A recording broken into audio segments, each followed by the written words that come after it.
আসসালামু আলাইকুম। আজকে আমি চান্দা মাছ দিয়ে আলু ও পেঁয়াজের পাতা দিয়ে চচ্চড়ি করব।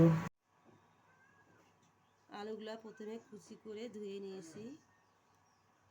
এবার আমি পেঁয়াজ রসুন কুচি দিয়ে দেব, কাঁচামরিচ চিরা,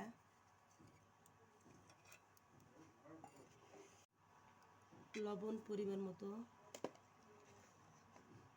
ঝালের গুঁড়ো পরিমাণ মতো, হলুদ পরিমাণ মতো, আদা রসুন জিরে বাটা,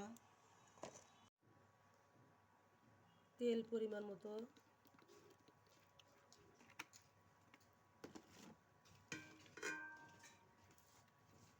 পেঁয়াজের পাতা পরিমাণ মতো,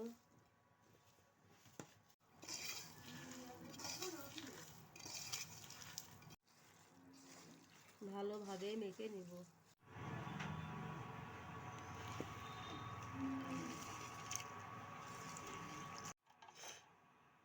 মাখা শেষে মাছগুলো উপর থেকে দিয়ে দেব।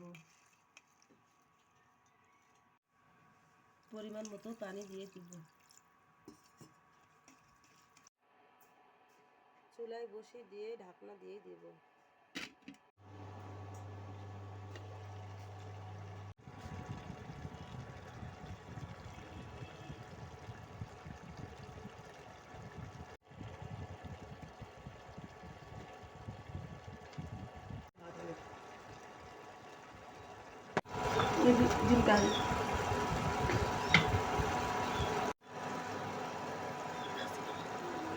তরকারিটা আমার হয়ে এসেছে, এখন আমি নামিয়ে নেব।